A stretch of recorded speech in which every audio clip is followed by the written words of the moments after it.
Luffy.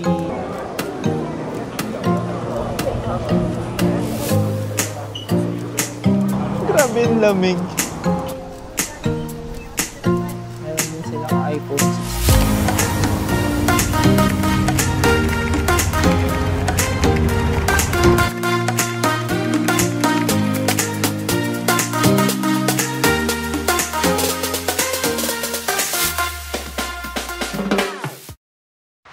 What's up guys? So ngayon papunta tayo sa Akihabara. Bali puntahan natin yung ramen shop na Hakata po yung trending sa social media. And siguro tingnan na rin natin yung mga electronics stores and second hand shop. So let's go!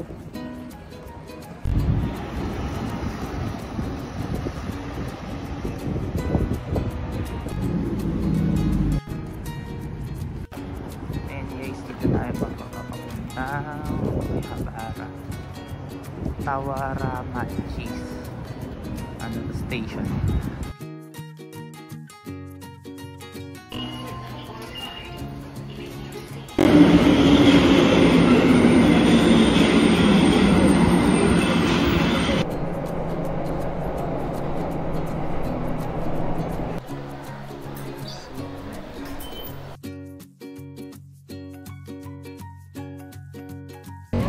Akihabara na po kami. Pero kain na kami. Kanina kasi nag 7-Eleven lang kami doon sa may airport. Tapos ngayon is punta tayo sa Hakata Quarry. Grabe.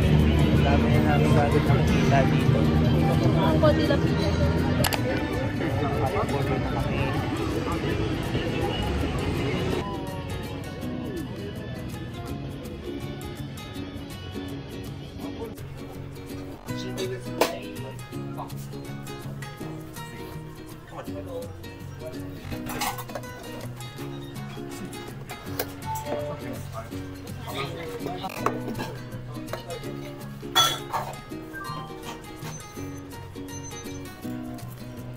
Mana ba din tayo?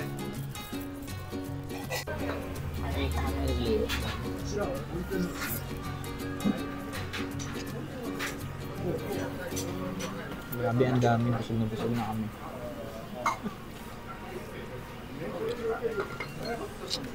Grabe, oo. Lalaki ng serving tapos ano, laki ng serving tapos mahina ka kumain. Lugi Busog kapag mahina ka kumain. Ang pa-spacing lang sobrang bilis ng pangyayari. Basta kami kumain. Yung mga nakapila kasi kaya nakakaya magtagal. Parang yung iba din nagmamadali rin kumain. Nakaka-pressure siya. Tara, punta tayo sa Opnab. Okay. Let's go!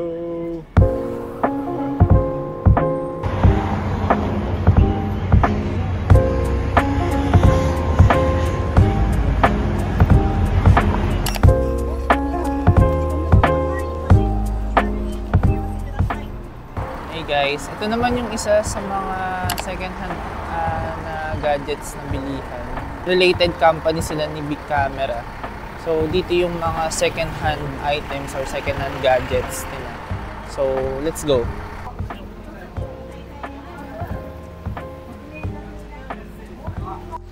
Ito guys, so meron na silang 16E. 16E nila is tax free 100 to 800 and pag hindi 113.80.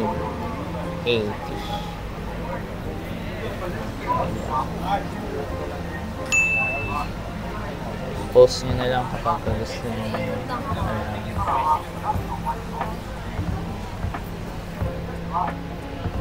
Ano yung 140 divided by 2?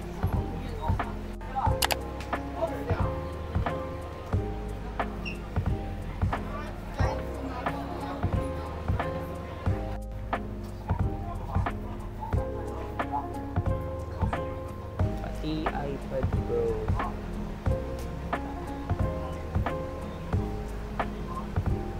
Hindi kasi ako masyado familiar sa iPad Pro, pero ito yung mga prices.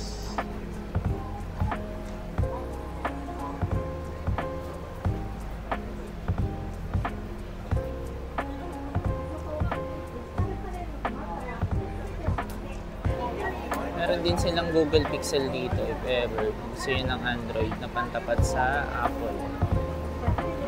Post nyo na lang din.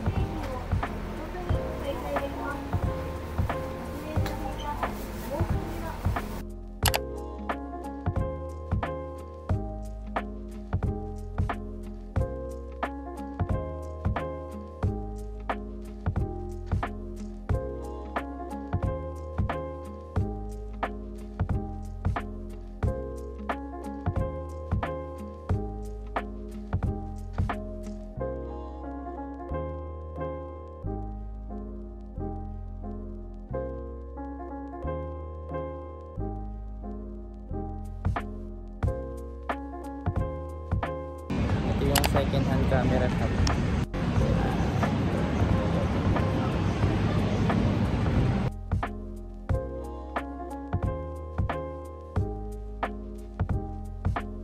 Hey guys, nandito na nga pala ulit tayo sa Hapa Hotel, sa hotel namin. So, ang daming nangyari. Punta kami ng Akihabara. Nga pala nakalimutan namin sabihin na today is the last day of Golden Week. Kaya medyo ang daming tao sa Akihabara. Pinakaiiwasan talaga ng mga tourist kapag ikaw ay pumunta dito sa Japan is yung Golden Week.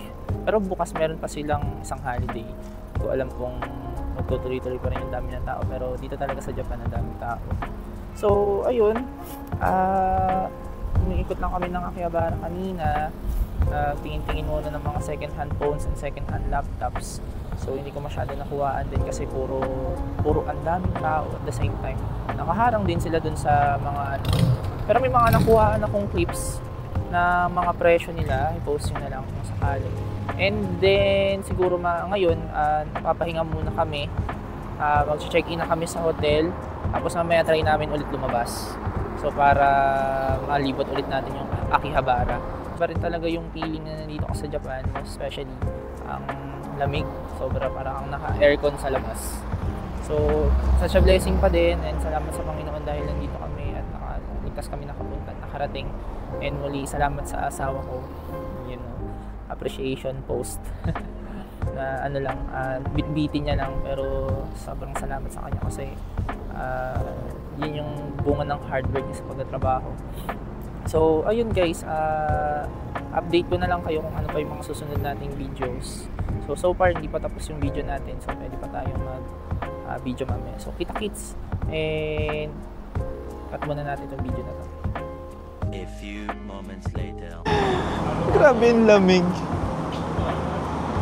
Tara. Ano ba navigation? Ay, tayo nagaling, di ba? Oo.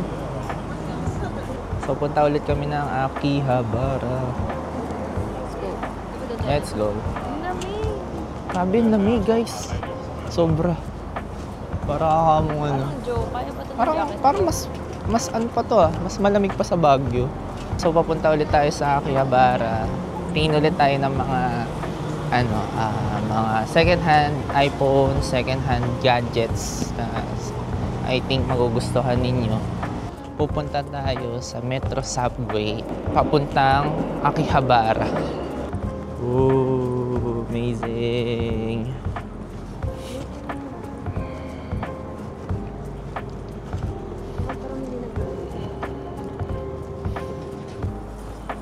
Again guys, bali talagang very accurate yung Google Maps nila katulad sa Hong Kong. Kaya dapat talaga may data kayo.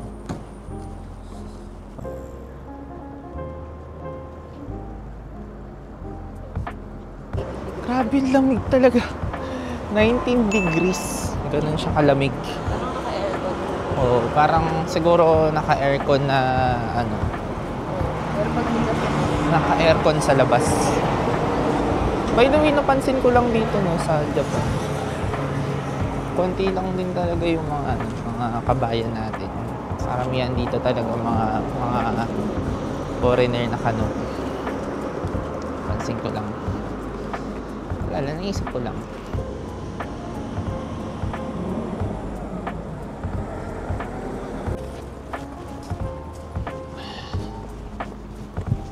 Ayan, dito na ulit tayo sa Tawaramachi Station. Let's Let's go. Here's ang Blue Pass.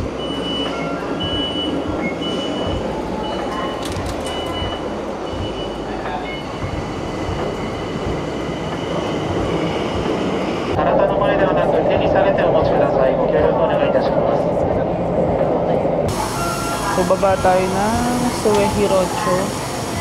Tapos, gate 1 ang exit. Ayan.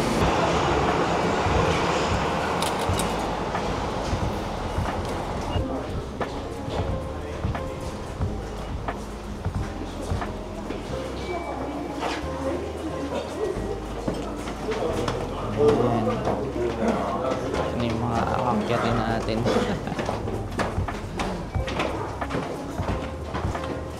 Diyan na ulit kami sa Akihabara. It's a lot harder than it really is. Really. I mean, right?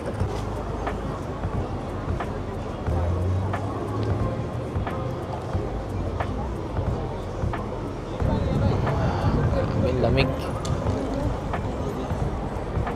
Yung animate to. Animate. Dami talagang ano dito sa Akihabara. Electric Town.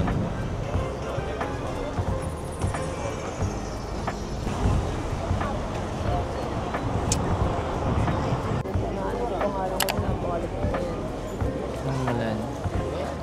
Ano to eh, second hand store anime naman. Let's go. Sabi, ang ganda. Yes talaga. Ito talaga dito. Masasabi na electric town talaga tong ano, Akihabara.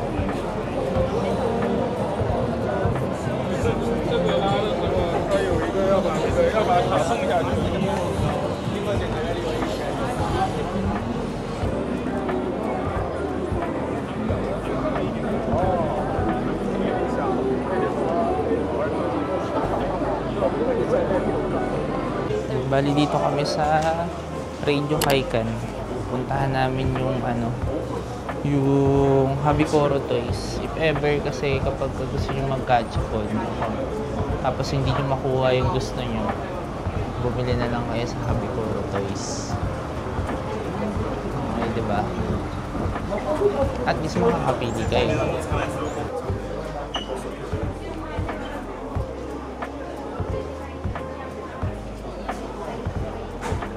Ito na yun guys. Floor 2 and 4 siya. Ayan, Habikoro Toys. So if ever. Yan. Sige, tingin tayo. Let's go.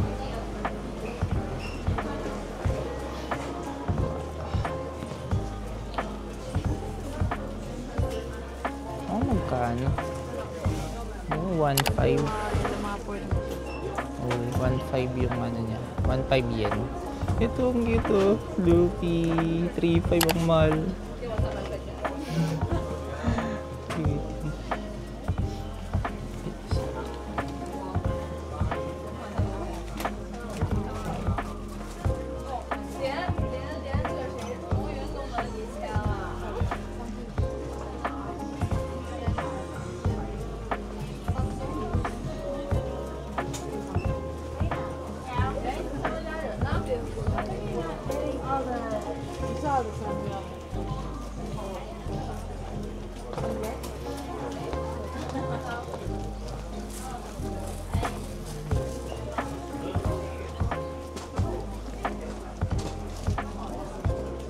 Naruto.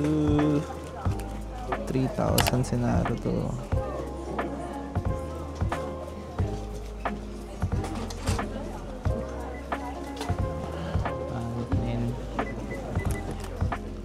Si Captain, oh. Captain. 3,000.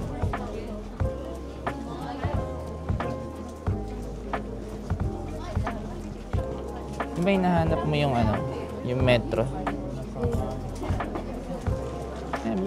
Wala no? 6,000 yen. 6,000 yen siya.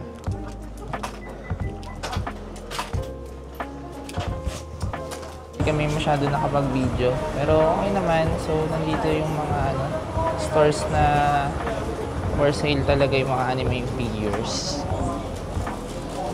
So, baba na kami. Akala namin, mura lang sa Habikoro Toys. Mahal pala. Meron din yung Tokyo Metro na 6,000 yen. Malo, pay for the experience. At least nakita namin. Diba? Ito guys, yung isa sa mga murang second hand iPhones. Ayan, Geo Mobile. Ayan. Hello, let's go. Pagod na si ate.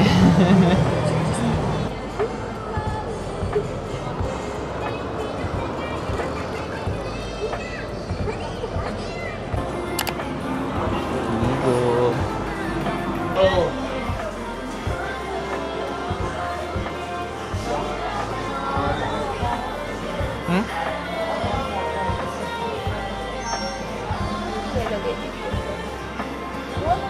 Oh, 200 yen siguro.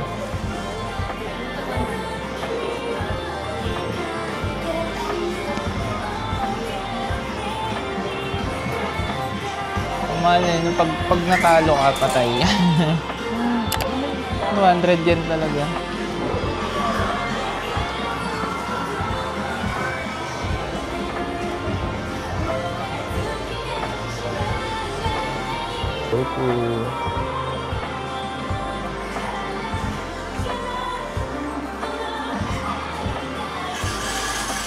Silo.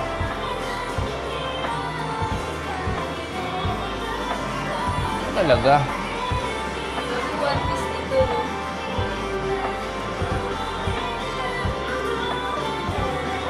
Daming one piece.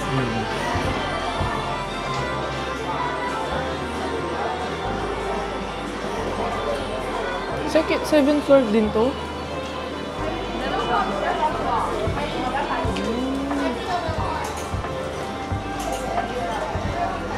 Kaya tayo, gusto mo? Na?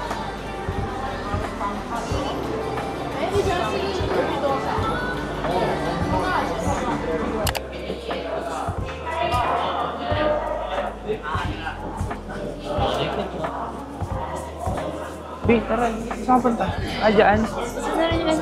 Oh, sige.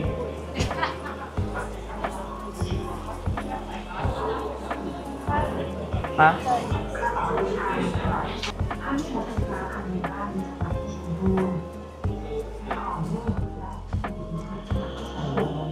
Ninth floor.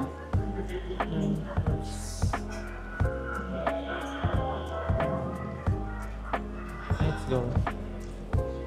So whether you're looking for brand new or second-hand electronic items that are high quality and affordable, Akihabara is definitely a must-visit place. Maraming salamat sa pagtambay. Don't forget to support our channel by liking and subscribing. See you on the next vlog. Yun lang. Peace.